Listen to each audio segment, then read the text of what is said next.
weren't sure we were going to be able to stay out of the, out of quarantine. But now that we're out of it, as I said, my hair is forming weird waves. There's a lot more gray that people have commented on, but I'm looking forward to having it, transformed in the way that you know how. Yeah, me too. Yeah. Messed up. Yeah.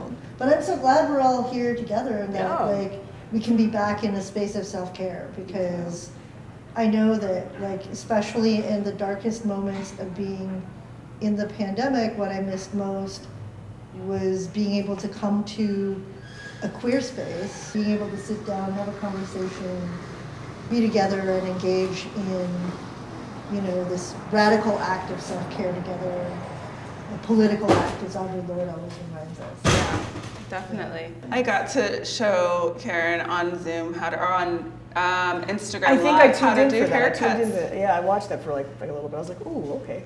Yeah. It was fun. I mean, it was also fun to be able to teach that and to show that in a way, like this is my craft, this is how I try to make people feel good about themselves. And I know your head well enough to be like, oh, Sarah, don't go over here, because you're going to get in trouble, You feel good enough to do it a second time? Third time? I don't know. We'll see. Well, let's speaking of, let's get into this. I was 19 and I was in college, and that's when I. Sounds familiar. Yeah. But so were you also 19 and decide? Well, I mean, I don't know. I was 19. I think that I had known or understood my own queerness inside for a very long time, but it wasn't until college shenanigans, game of spin the bottle, and like of course getting your first the kiss, like the first time I kissed a woman, I was like, wait, I like this. Yeah. What do I do with it? And I think that's something that I had been fighting against for so long. Ended up, coming out in that drunken moment of spin the bottle, and it couldn't be put back into the bottle after that. So, yeah. So, anyway, how about you? How about me? Well, I'm a product of the internet. Oh, that's right. Yes. Yeah. I didn't have the internet. I had to order like calendars with Martina Navratilova in it via the mail, Right? Yeah. So I'm a product of the internet, and like, do you know what Tumblr is? I do. Of course, I know what Tumblr Okay. is. You had to do it for my class. Oh, I did. Yeah. Okay. I know that. Yeah. So Tumblr, the online platform. Yeah. So Tumblr, I think, it's not that big anymore, but when it was in its peak, like I'm thinking 2013 to like 2016 really, it was a very big spot to just learn about different ways of, I think, being, and then like it got, if you went really deep, you could learn about gender variance and how like, different ways of expressing yourself. So when I first made my first Tumblr account and I was starting to learn all these things, I was like, oh, there are more people like this? And it's very interesting when you have a whole generation of young people, I think, who can learn so much in like a matter of like seconds and just be connected with so many people in a matter of seconds. And it was very interesting because when I talked to a lot of my friends, so much of our childhood, teenage experience is on the internet. I think the other day I was like, hey, what YouTubers raised you as a child? Because it's like, and like I like people can name drop like so many, I guess queer icons that we've discovered online, and it's definitely very interesting because you can have such a very cultivated space online, and then you can have the real world, which is its own thing. And so I think at a very young age, I think I lived a double life. So I don't know, Madin, you're kind of between us generationally. So, if what we have on one hand is a digital, sexual, and gender-formed identity, and on one hand, an analog mail-order catalog, what's your experience as someone kind of in between those worlds? I'd say a lot of my friends experimented in a way that I wasn't comfortable with. I wanted partnership, and it wasn't until I'd say I was out of high school and working in the salon that I was like, oh, there's representations of that here. I get to meet so many different kinds of people, I might be able to see a version of myself, So not only do you open the doors to different members of the LGBT community coming through, but it becomes a point of self-education, growth, like, you know, Right. your own kind of self-creation to meet Yeah. people. My clients were my internet. You know, I've been thinking a lot about how we all got together, or how we were all connected in some way. And, you know, and actually, obviously, it was hair that brought me to Madin. And the situation was that my longtime hairstylist, who was a trans woman, who was a black trans woman here in LA, got sick very suddenly and passed away. And that was pretty traumatic because, you know, it was a situation. I'd been going to her for 8 years. I'd been with her through her transition, actually, and not only, you know, her gender transition, but she became her own salon owner, a business owner in West Hollywood, which was, you know, incredible and rare, and she was so proud of it. And within a couple of years of that, and within a couple of years of her transition and finding so much joy in that, she got sick, and within like months, passed away. She missed an appointment. And I remember at that time, I was like, what am I gonna do? This is a person who I could trust with my hair, who knows that I don't want a short women's cut, but a masculine cut, you know, for myself, right? And somebody who's on top of the forms of masculine haircut that would be appealing to me. So I turned to the queer community and asked around, and that's how I got sent to Madin.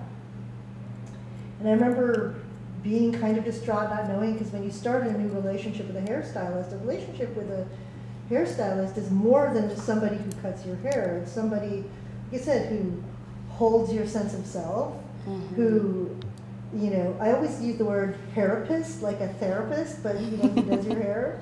Somebody who sometimes hears the difficulty you're going through, and I found them, and Madin, you know, then told me about their vision for what therapy and other forms of political care and other forms of, I don't know, community building they do, and that was like sort of, that's how I found my way to Madin. And then Madin, like after we found each other and we've been together for a while, Reeves came into both of our lives almost simultaneously. Yeah. Yeah. So how did that go? How did you find Madin? Because I know that you were in my class at USC, and I immediately thought, first of all, that was a great class. All of you were so cool and so young, and so, like, it was like the queerest, most gender fluid, amazing class, most racially diverse class I've had at USC in like decades. But had you been to ProjectQ before you took my class, or? I have, yeah. Oh, the chicken or the egg? Yeah, because I don't think I mentioned it in class. So I think it was, Madin is the one who told me about, we both, Madin and I both told each other about you. Oh, that's how that happens. Because, yeah. So how did you find ProjectQ? How did I find ProjectQ? So I moved out here for school. I'm from like the DC, Maryland, Virginia area. And I was absolutely terrified. And I reached out to some friends. I was like, hey, I'm in a completely new location. I've been replanted in Los Angeles. Where can I go to find a space? And somebody recommended ProjectQ. And what kind of space were you looking for? What kind of space did you ask? So in DC, we have a kind of center called Whitman Walker, which is a drop-in center where you could like go into DC, even if you're from the surrounding states, and just kind of hang out for the day. And they have programming. It's just a really safe place to meet people your age. And I wanted something like similar because I think I have a very different background than the average USC student. And so it was absolutely terrifying being there. And so I wanted to find somewhere where I felt safe, where I could be around other queer people, other trans people of color. That's really important, though, the specificity of finding queer and trans people of color. Because I think that when you go to a city and people tell you, okay, where are the queer, trans, LGBT spots, you know, whatever, the whole acronym rainbow, where is that? People direct you to gay, white, male spaces. And so being really specific is really helpful because somebody is like then sends you, I don't know, like the Abbey or whatever, which is definitely, which is fun, but it's a different flavor. And it sounds like you were looking for somewhere cozy. Somewhere cozy, a place to be able to talk to other people who are like you in some way. So someone told you about it. A friend told me about it. I was like, hey, just go say hi. Go say hi to Madin. You're also a world builder because you write films. Yeah, I do. So, you know, what do you take from that, or what do you take from your experience in this space that you think you'll carry over into the work that you're putting into the world or hoping to put into the world? I want to know this too. So I've been writing a lot about failure recently.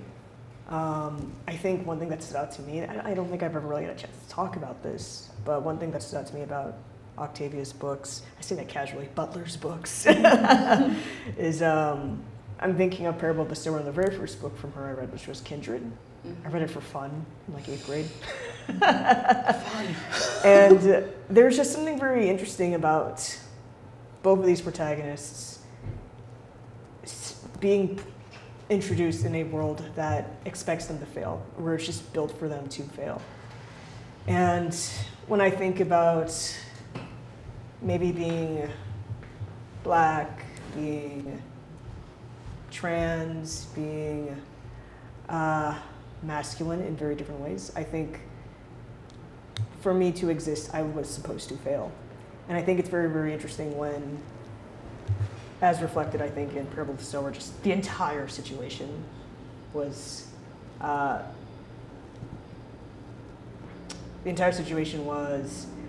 not built for success for the main character, just to say the least. Well, it was already emerging from a space of social failure. Yeah. And I think being comfortable with failure is something that I'm very, very interested in writing about. That's something that I want to write about, particularly with, like, I think spaces like ProjectQ. Like, I've never seen anything like this before. And then one thing I just want to take with me as I continue to write is, like, even if you think it's going to fail, you should still do it anyways. You know, even if there's no precedent for it, like, the only thing stopping me is myself. It's not even failure that's going to stop me. And that's something I think is very, something I adore about this space and also the books. I'm going to get your neckline. Okay. It might get a little loud. Okay, great. How are you liking your hair so far? It's great. I love it. It's like, look, it's like, it's got to flow like I can style it like, you can still have your skater boy if you want it. A little Keanu Reeves in front if you need it. A little Keanu. A little less Liza, a little more Keanu. Yeah, exactly. This was what was starting to get, like, it was getting a little Bruce Lee, not that that's a bad thing, but like the 70s thing, I wasn't sure that I was ready to more throw of an back era. all the way. Right. Yeah. Got it. Yeah. Just bring it to 90s instead of 70s. Or whatever, the early aughts, which I guess is what's returning now. That's weird. So Reeves, I actually don't know, how old are you? Do you mind me asking? Oh, I'm 21. Thank you for asking. 21? So you also now can just walk into a bar finally. Once they reopen. And I came out in 1992. So like I was like maybe 1 month or 2 months gay before I made the first vote for president, right? Yes. But so that that made a huge difference. But that said, the way it was all framed and that kind of neoliberal framework of it at the time was very much about like respectability, corporate like emergence, like commodities, like, and gay men were at the forefront. There was actually a postcard that like, queer folks had of Bill Clinton and Al Gore, like their heads superimposed on two muscle queens with rainbow rings and dog tags around them. And that was like, that was ubiquitous. But that was the extent of like, I think a kind of mainstream gay imaginary, right? Of course there was the ballroom scene, there were so many other things happening in big cities and especially like majority cities of color, but I was growing up in the suburbs, right? So it was a little different. And so that was kind of the extent of it. Like, yeah, imagine you show up and the organization on campus for queer folks is GALA, the Gay and Lesbian Association. And now at USC, it's like the LGBTQ plus resource center or whatever. Yeah, yeah. And so so even just the kind of pronoun shift between generations, and probably in between it was like LGB and then maybe T added on probably within your space. Even going as far like as more recent as QTPOC, like we didn't ProjectQ. I started it at the QPOC conference at CSUN. There was no T in it. Of color. Yeah, there was no T in it, and I was like, oh. When I realized people were starting to put, oh, it's QTPOC, and I was like, wait, what? Okay, so I'm a little behind, but I'm also trans, so yes, this works for me. But you know, even within that 10-year gap, to add T into it, because why would we not? This is who we are, right? To me, the term queer encompasses so many different identities, but we have to be specific in order to include folks. But yeah, I mean, I got married, we've been married for 6 years. You and your... Me and my wife, when we met, gay marriage wasn't legal. You know, even that was not that long ago. 6 years ago, you were 15. I was. So, you know. Oh, you just did that math. Yeah, I mean, well, so shall we wrap me up? Yes, you are very, Refreshed. welcome. Ready for the world. Yes. Okay. Okay. My turn. Yeah, it's your turn. Get to Yes, so growth up there. Lots of growth, yeah. we wash first because you've been maintaining at home. Yes. And My best. I've The done best that you can. mostly the sides and the back. The front is a situation, and the top I just kind of like do whatever I wanted. yeah, I mean, you like a specific shape. And I do you- like that shape. And you know how to make that happen. You're not new to cutting your own hair or cutting hair at all. So, No. yeah, I think you did a great job. I think you did. I just want to make it easy for you to maintain from this point forward. Understood. What does that look like? So first I want to give you a full comb out and really clean up any spaces that maybe you can't see because your eyes are in the front of your head, not on the sides or on the back. Let me do that. And then clean up your sides. And then after it's dry, I want to see how your shape is sitting. And then, of course, we got to touch up your sideburns to make sure that they match your gender identity because that's really important. Oh, yeah. And I think from there, we'll let it dry and see if there's any curl patterns that are just popping out or that don't want to spring back up. All right, cool. The sides are really the gateway to Oh, gender yeah. identity, are Yeah. they not? If Like there it's were- like one tick away from Yeah. being Liza Minnelli or being masculine. Yes. Or, you know, yeah, exactly. Or like being misgendered or being gendered the way you want to be. Yes, and like on the opposite end, people that are like, my Minnellis, don't get rid of my Minnellis, you know, it's they need to it's have keep it. like, you know, Yeah, it's a real thing. Here is more of an ice pick situation with Reeves, so it kind of like leads into the jawline. Ah, Yes, and is and it's a little boy band. Yeah. a little boy band. a little John B, if you will. Oh, Take that John back B, a not little bit. AJ and Backstreet Boys.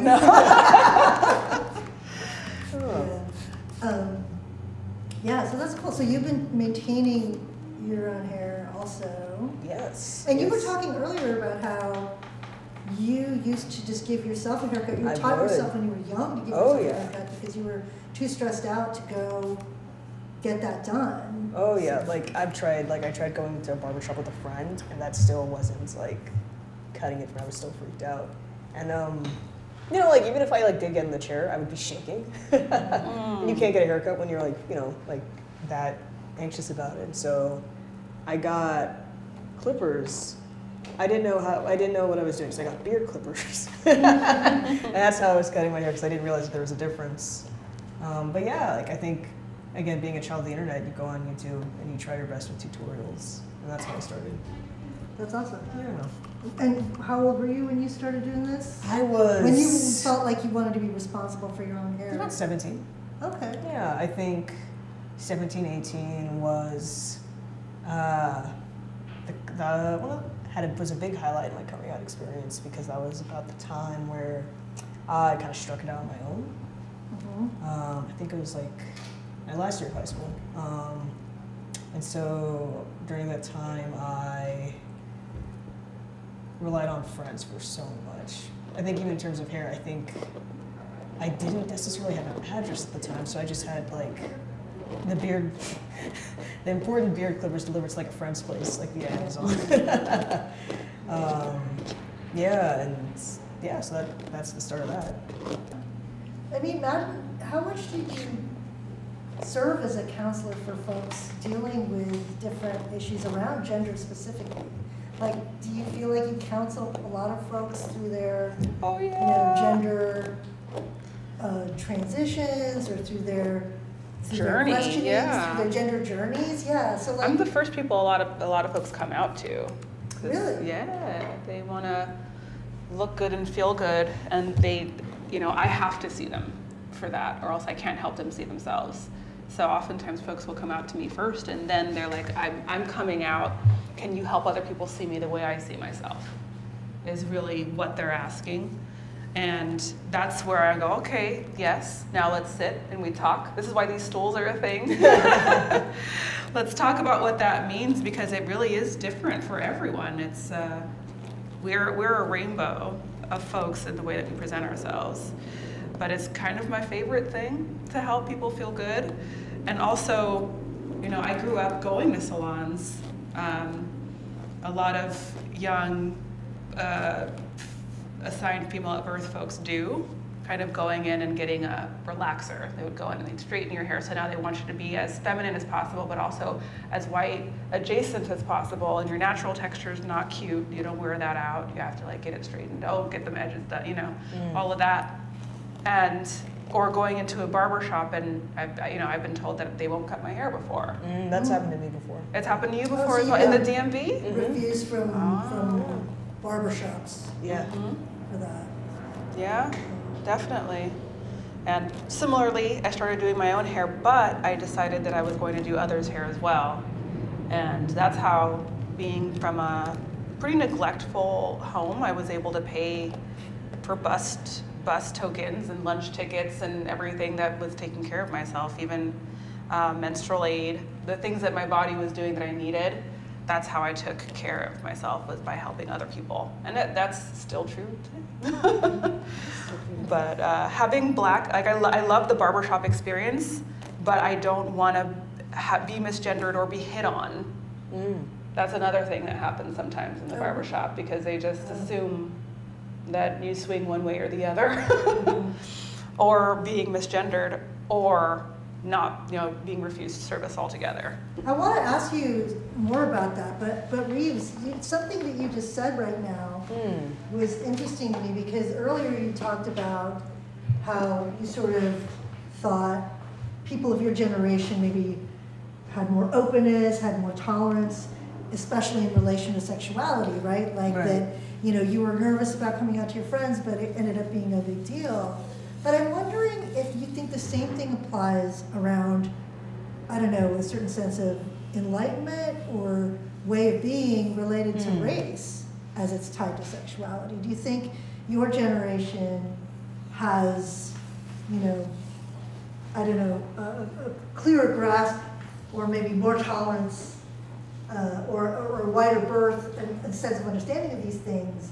Or is it a little different along the lines of race, or when you bring race into the mix with sexuality?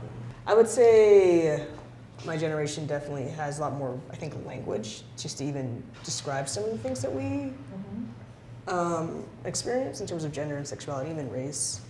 I think just the other day I was describing, my little sister asked me what intersectionality was, and I explained it to her, and it wasn't a big deal. It wasn't like, it was just like, oh yeah, that makes sense, How old is your little sister? My okay, so she's not that little. She's like 18. But, I think just the fact that she could come with me with that very specific question, and that just the fact that that's in her lexicon, I think, speaks to how,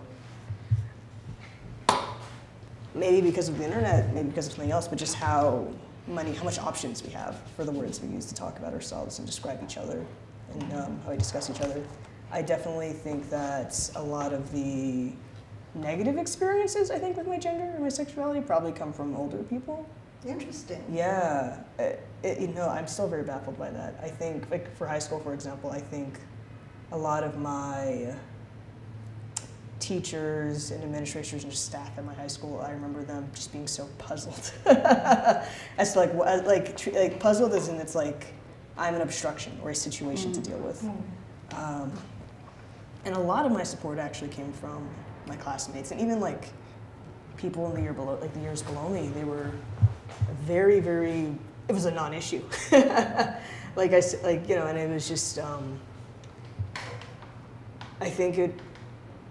I think this is a very 90s thing to say, but I think it was just a very much a... Says the person who was born in 1999. I definitely think that me coming into myself was very much a youth versus older generation situation. Interesting. Yeah.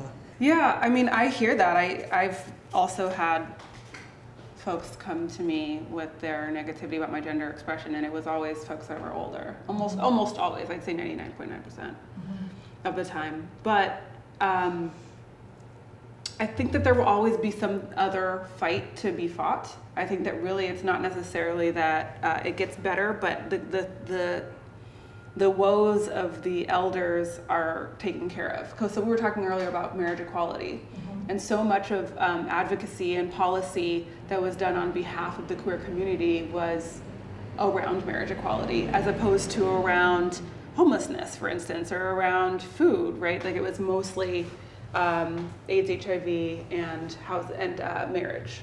Well, now all of those people that were fighting for those things are done, you know, and they feel done. Yeah, they've hung their hats. They're like, oh yes, it is. It does get better. It is better. We can all get married. Let's have brunch. But they're not turning around and making sure that people can use the restroom in the space that they feel most comfortable in, right? So I don't necessarily think that it gets better. I think that our needs change.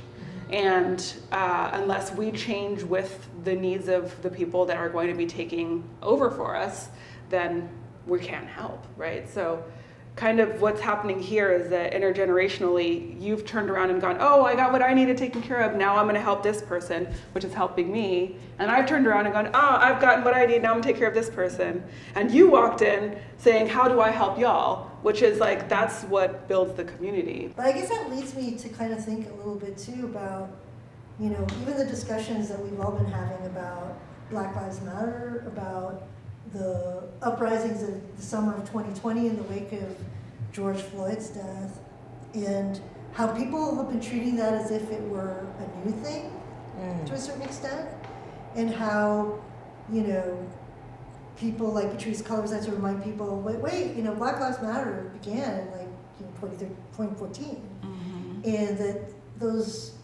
it's weird that we have this collective amnesia that we keep fighting these fights with different intensity at different points. So Ferguson, 2014, and then even all the way back here being in Los Angeles to the LA uprisings of 1992, which, you know, like changed the fabric of how we move through the city, how we coexist together, how even we interact just between us, me as a person of AAPI heritage, you know, in a space that's like a Black-owned business, that's in Chinatown, like all of these confluences. So, I mean, I don't know, I'm throwing a bunch of things out there, but I think it's, you know, I wonder to what extent we can contextualize Project Q, what it does in these other social justice movements that have been building for a long time, that have been pointing, you know, the light at the centuries of systemic injustice against Black people and people of color. I mean, I feel as though 92 was kind of my first foray into that. What's interesting... Do you know about that? Yeah, I was going to say, could you like give me some background? Enlightenment. So cameras are everywhere now. Well, they weren't then. The police violence against Black people was just as high and has fluctuated, but hasn't gone away. But cameras were literally video cameras that had a VHS tape in them, and one particular bout of violence upon Rodney King was actually videotaped in Simi Valley. And it caught national attention, and similarly to George Floyd and so many more of our folks that have passed on, due to police violence, our people weren't taking it. So there were what was called riots in the streets, but really was an uprising then, it's an uprising now, and we might have another uprising in a couple months, right? What was interesting is you see the memes all the time, like, police brutality is not new, cameras are. This is an exact correlation to that. So people ask oftentimes how we have a Black-owned business in Chinatown, and I've talked a lot with friends about this as well, but what happened during those riots, those uprisings, was looting. A lot of looting was going on. Folks were upset. They wanted to have revenge on society. It was in the wake of the not guilty verdict. Of course, the police were found not guilty of using excessive force after the entire nation, and including President George Herbert Walker Bush, said the video is incontrovertible proof that these officers acted out of line, right? The Republican president at the time said that. And the entire nation pretty much agreed, because it was a kind of rarity to have the extent of this brutality captured on video and broadcast all over TV. Because maybe it was captured on film, of course it was captured on film when we saw the civil rights marches and police brutality then, and all of those things. But the ubiquity of TV, network television, the nightly news cycle, all of that, and to have all of that happen, and then to have these cops who beat Rodney King within an inch of his life, then be declared not guilty. The feeling, the repetition of that over and over again. The city of Los Angeles exploded. It's actually like, you're a USC student, I teach at USC. A lot of that went down very near and adjacent to USC. And into Koreatown. And that's where the tensions between, and Chinatown. And that's where tensions between like the Black and AAPI communities, were also like put to the test, different communities in Los Angeles, because, there's a whole complicated set of interactions there. So also with, certain business owners in Koreatown, like driving up costs in certain places, for food. And already policing. Food deserts. Exactly, excessively policing, the Black communities who live nearby. And so all of this was a tinderbox, and that act of police brutality, in much the same way that, like, there was an explosion in response to seeing George Floyd's death on television. So too did this happen in 1992, when that verdict happened, the city of Los Angeles erupted. And it's been a part of our legacy for a long time, trying to figure out how to heal, how to be in solidarity with each other across, immigrant and racialized communities in the city. And also, so when people talk about 2020, the summer of 2020 as a new thing, I like to try to remind folks that in 1992, it's like this was, this has been going on. That's certainly longer than that, but we've been doing that work, at least in this city, together since then. Yeah, I mean, I think what really also emphasized the pain there was that the police went to white neighborhoods to protect them, to protect property, as opposed to going to AAPI neighborhoods to protect property. And so to protect people from each other or whatever.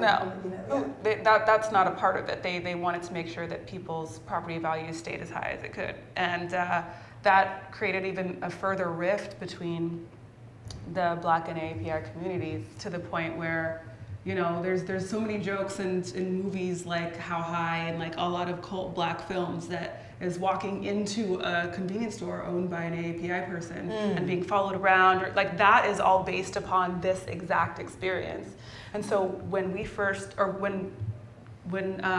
Rodney King, I'm going to just call it Rodney King, happened, everybody wants to call it different things. A year later, I was in Kansas City, Missouri with my family visiting my great-grandmother, and I'm watching the news and I see that they said it's the anniversary of the Los Angeles riots is what they were calling them at the time.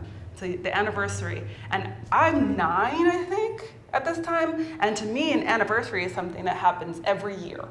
So I'm thinking that back home, everything's on fire and people can't like get around and streets are blocked off, right? This is what I'm thinking is going on. And I just started crying. I thought to myself, well, how am I ever going to own a business? 9 years old. Already was curious if this is the purge. I'm thinking it's the purge that happens every year. How am I supposed to be able to actually have a business? So when we opened and I was bringing stuff from storage and from my home and from my trailer and putting them all in one centralized place because this is my business now, I started crying. I said, if something like this happens again, I don't know what I'm gonna do. And also at the same time, completely understanding why my people need to fight. It's very polarizing to be able to have multiple truths live in our bodies at the same time. But how do we do it? We make sure that they're fed. We make sure that people have water and they feel good about themselves. That's all that I can do. I can't change laws or policy or end racism. But I being can do in that. solidarity with the folks who are out, expressing their wish to change, transform, and end racism. Right. To restructure a country structured and built on racism and genocide. I mean, yeah. I mean, I don't know. I don't know how you feel about that, though. If it feels like there was something really new in the summer of 2020, and what you think, I don't know. I know this sounds like an old person thing to ask a young person, but what do you think your generation is poised to do, or maybe wants other people to help out with what they're doing? I don't know if this is a very unoriginal answer, but I think there's a lot of anger in my generation.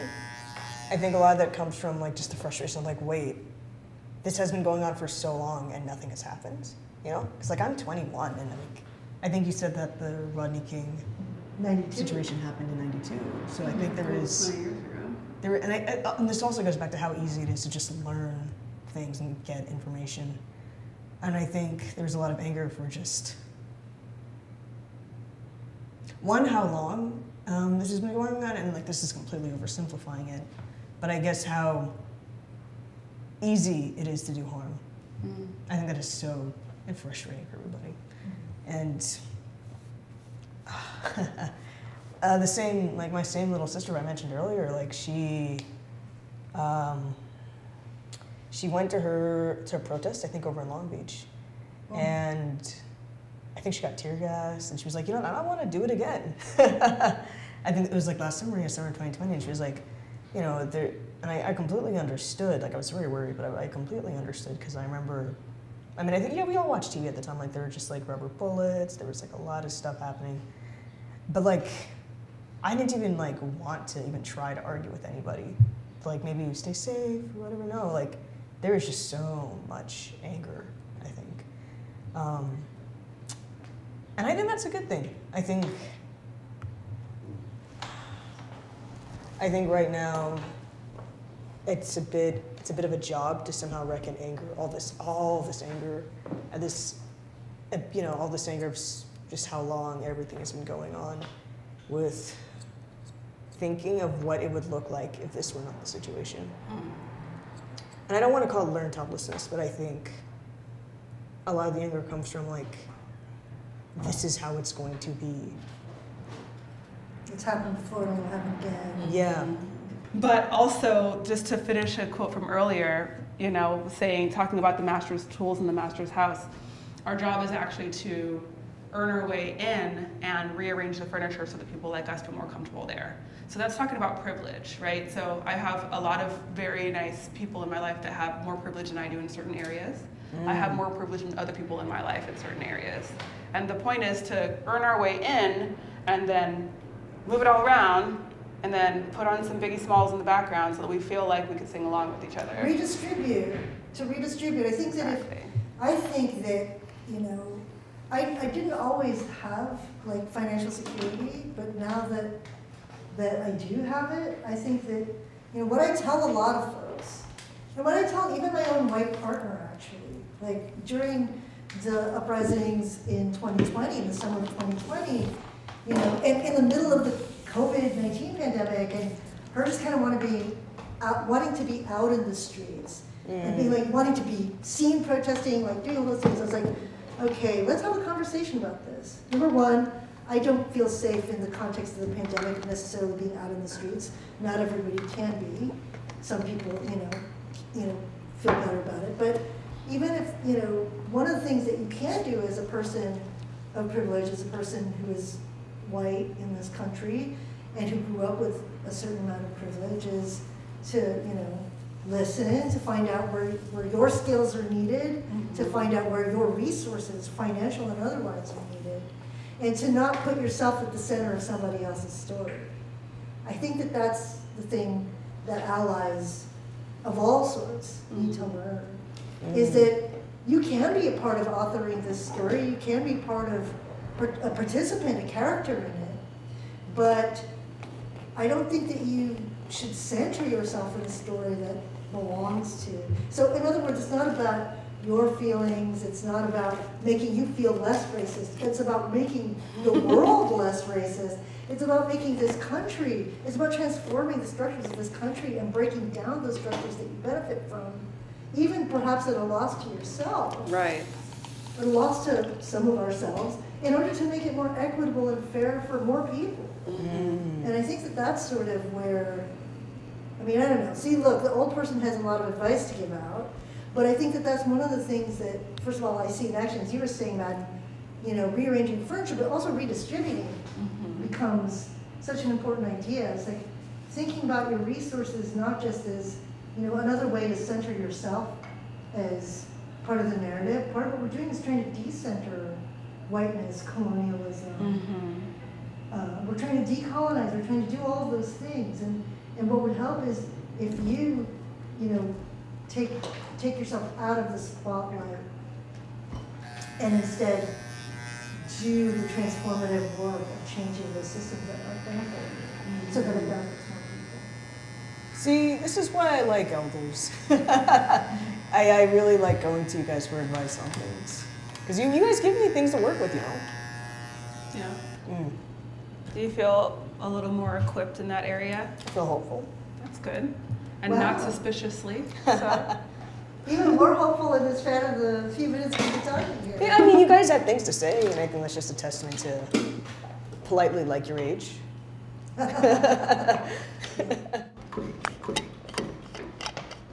Looking good. Thank you, thank you. Looking good, young gent.